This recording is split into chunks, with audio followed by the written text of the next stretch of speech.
ಬೇಂದ್ರೆ ಅವರ ಕೃತಿಗಳನ್ನು ನಾವು ಪಠ್ಯಗಳನ್ನಾಗಿ ನೋಡ್ತೀವಿ. ಕರಡಿಯ ಕುಣಿತದಿಂದ ಹಿಡಿದು ಗಂಗಾವತರಣದವರೆಗೆ. ಸೊ ಯಾವ ರೀತಿಯಲ್ಲಿ ಮಕ್ಕಳು ಅದನ್ನ ರಿಲೇಟ್ ಮಾಡ್ಕೋಬೇಕು ಅನಿಸುತ್ತೆ? ಅಲ್ಲ, ಮಾಡಬೇಕಾದಿಷ್ಟೇ. ನಾವು ಮೇಷ್ಟು ಸ್ವಲ್ಪ ಜವಾಬ್ದಾರಿಯಿಂದ ಮಾಡಬೇಕಾಗತ್ತೆ.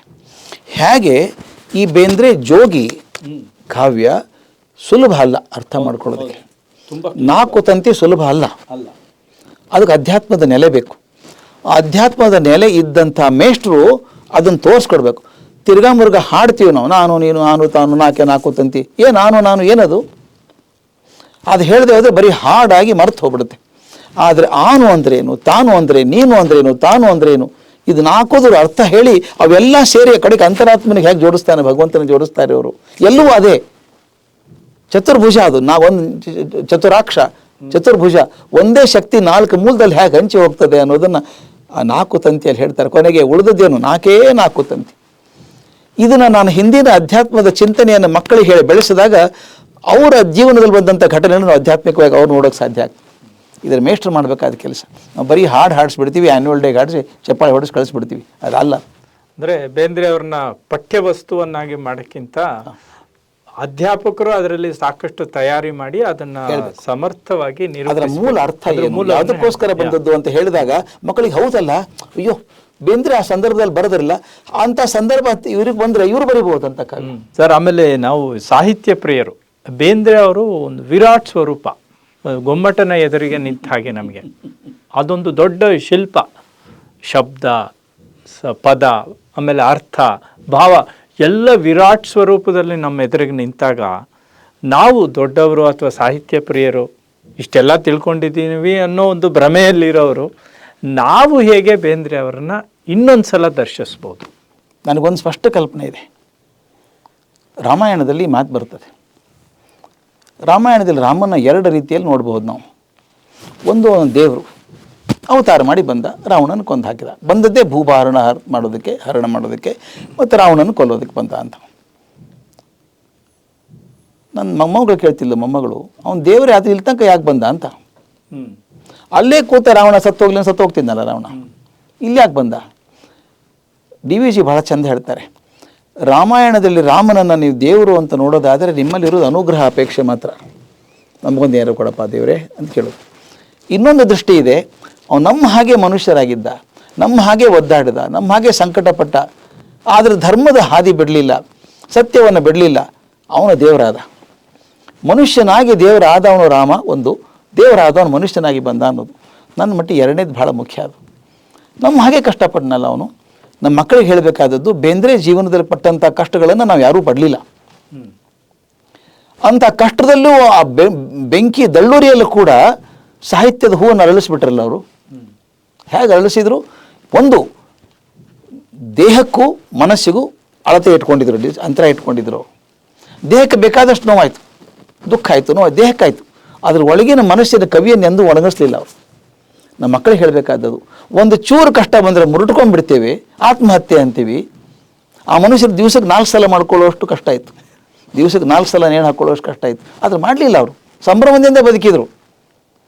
ಹಾಗೆ ನಮ್ಮ ಮಕ್ಕಳಿಗೆ ಹೇಳಬೇಕಾದದ್ದು, ಜೀವನ ಕೆಟ್ಟದ್ದಲ್ಲ, ಜೀವನ ಅಪರೂಪದ ವಸ್ತು. ಇದು ಕಷ್ಟ ಬರ್ತದೆ, ಬರೋದಿಲ್ಲ ಅಂತಲ್ಲ, ಬರಲಿ, ಫೇಸ್ ಮಾಡೋಣ ಅದನ್ನು, ಆದರೆ ನರಳೋದು ಬೇಕಾಗಿಲ್ಲ.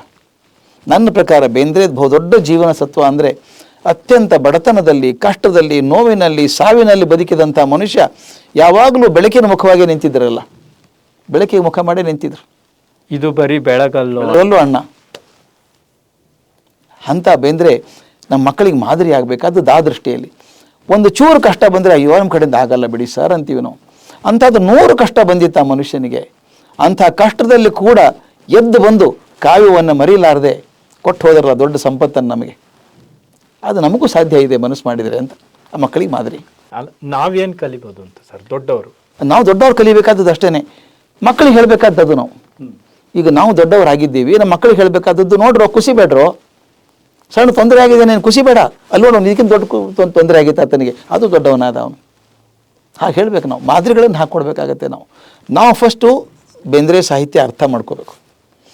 ಒಂದು ಸಲ ನೆನಪಿದೆ ನನಗೆ, ಒಬ್ಬರು ಬಸವರಾಜ್ ಕಟ್ಟಿಬನ್ನಿಯವರು ಒಂದು ಸ್ಟೇಟ್ಮೆಂಟ್ ಮಾಡಿಬಿಟ್ರು, ಬೇಂದ್ರೆ ಅವ್ರ ಕಾವ್ಯ ಯಾರಿಗೂ ಅರ್ಥ ಆಗೋದಿಲ್ಲ ಅಂತ. ಸುಮ್ಮನೆ ಮಾತು ಯಾವುದು. ರಾಜರತ್ನಂ ಅದಕ್ಕೆ ಉತ್ತರ ಕೊಟ್ಟಿದ್ರು, ಭಾಳ ಚಂದ ಉತ್ತರ ಕೊಟ್ಟಿದ್ರು. ನೋಡ್ರಿ, ಶಕ್ತಿ ಇದ್ದವರು ಸಮುದ್ರದಲ್ಲಿ ಈಸ್ತಾರೆ, ಇಲ್ಲದವ್ರು ನದಿಯಲ್ಲಿ ಈಸ್ತಾರೆ, ಕಮ್ಮಿ ಶಕ್ತಿ ಇದ್ದವ್ರು ಬಾವಿಯಲ್ಲಿ ಈಸ್ತಾರೆ. ಅದು ಆಗದವ್ರು ಟಬ್ಬಲ್ಲಿ ಕೈಕಾಲು ಬಡ್ಕೊಂಡು ಇರ್ತಾರೆ. ಟಬ್ಬಲ್ಲಿ ಕೈಕಾಲು ಬಡ್ಕೊಳ್ಳೋರಿಗೆ ಸಮುದ್ರ ಈಸೋರ ಬಗ್ಗೆ ಯಾಕೆ ಚಿಂತೆ? ಈಸೋರು ಈಸ್ಲಿ ಬಿಡ್ರಿ. ಬೇಂದ್ರೆ ಸಮುದ್ರ. ಆ ಸಮುದ್ರ ಈಸಬೇಕಾದ್ರೆ ರೊಟ್ಟೆ ಗಟ್ಟಿ ಇರಬೇಕು, ಮನಸ್ಸಲ್ಲಿ ಗಟ್ಟಿತನ ಇರಬೇಕು, ಒಂದು ಸಂಕಲ್ಪ ಶಕ್ತಿ ಇರಬೇಕು. ಆ ಮೂರು ಇದ್ದರೆ ಮಾಡೋಕ್ಕೆ ಸಾಧ್ಯ. ಹಾಗೆ ಬೇಂದ್ರೆ ಸಾಹಿತ್ಯವನ್ನು ಗಟ್ಟಿಯಾಗಿ ಓದಿ ಅರ್ಥ ಮೊದಲು ನಾವು ಮಾಡ್ಕೋಬೇಕು. ನಾವು ಮಾಡಿಕೊಂಡು ಅದನ್ನು ಹೇಳಬೇಕು. ನನಗೊಬ್ಬರು ನೆನೆಸ್ಕೋಬೇಕಿಲ್ಲಿ, ನಿಜವಾಗ್ಲೂ ಬೇಂದ್ರೆ ಸಾಹಿತ್ಯವನ್ನು ಚೆನ್ನಾಗಿ ತಿಳ್ಕೊಂಡು ತಮ್ಮ ಹುಡುಗರಿಗೆ ರೋಮಾಂಚನ ಆಗುವಂಗೆ ಹೇಳಿದವ್ರು ಕೆ. ಎಂ. ನಾಗರಾಜ್ ಅವರೊಬ್ಬರೇ. ನನ್ನ ಪ್ರಕಾರ ಬೇಂದ್ರೆಯನ್ನು ಮೈಯಲ್ಲಿ ಇಳಿಸ್ಕೊಂಡ್ಬಿಟ್ಟವ್ರು ಅವರು. ಪ್ರತಿಯೊಂದು ಪದ್ಯವನ್ನು ಹೇಗೆ ಬಿಡಿಸಿ ಹೇಳೋದು ಅರ್ಥ ಆಗಿತ್ತು ಅವ್ರಿಗೆ. ಅರ್ಥ ಮಾಡಿಕೊಂಡು ಮತ್ತೊಬ್ಬರು ಹೇಳಿದಾಗ ಬೆರಗಾಗ್ಬಿಡ್ಬೇಕು, ಅಯ್ಯೋ ಹೀಗಿತ್ತ ಇದು ಅರ್ಥ ಅನ್ನೋ ಹಾಗೆ. GH ನಾಯಕರು ಒಳ್ಳೆ ವಿಮರ್ಶೆ ಮಾಡ್ತಾ ಇದ್ದಾರೆ. ಬೇಂದ್ರೆ ಅವ್ರನ್ನ ನಮಗೆ ಪಾಠ ಮಾಡಬೇಕು. ಸುಮತಿಯಿಂದ ನಾಡಿಗರು ಪ್ರಯತ್ನ ಮಾಡಿದರು. ಬೇಂದ್ರೆ ಮತ್ತು ಅಡಿಗ ಒಂದು ಅಧ್ಯಯನ. ಸರ್, GH ನಾಯಕರು ಒಂದು ಕಡೆ ಪಾಠ ಮಾಡ್ತಾರೆ ನಮಗೆ. ಬೇಂದ್ರೆ ಅಂದರೆ ಇದು ಪ್ರೀತಿಯಿಂದ ಹೇಳಿದ ಮಾತು, ಅವಹೇಳನ ಅಲ್ಲ.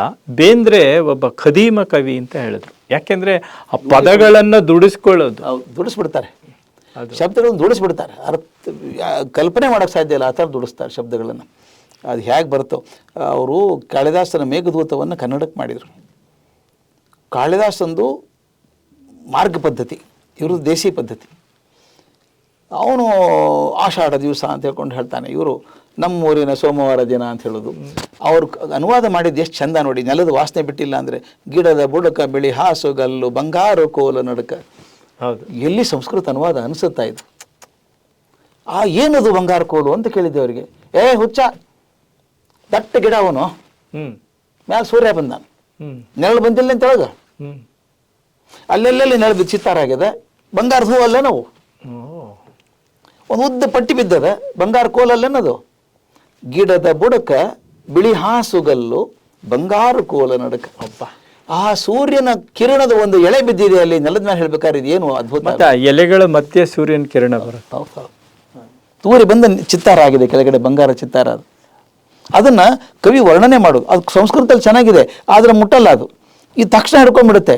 ಗಿಡದ ಬುಡಕ ಬಿಳಿ ಹಾಸುಗಲ್ಲು ಬಂಗಾರು ಕೋಲ ನಡಕ ಅಂದಾಗ ಅದು ಶಬ್ದ ಹೇಗೆ ಹಿಡ್ಕೊಳ್ಬೇಕು ಅಂತ ಅದು ಸಾಧ್ಯತೆ ಬೇಂದ್ರೆಗಿತ್ತು. ಆಮೇಲೆ ಅವರು ಪಾತ್ರಗೀತಿ ಪಕ್ಕ, ಅಯ್ಯೋ ಅದ್ಭುತ. ಮುಟ್ಟಲಾರೆ ಭಯ ಏನು ರೇಷ್ಮೆ ನಯ.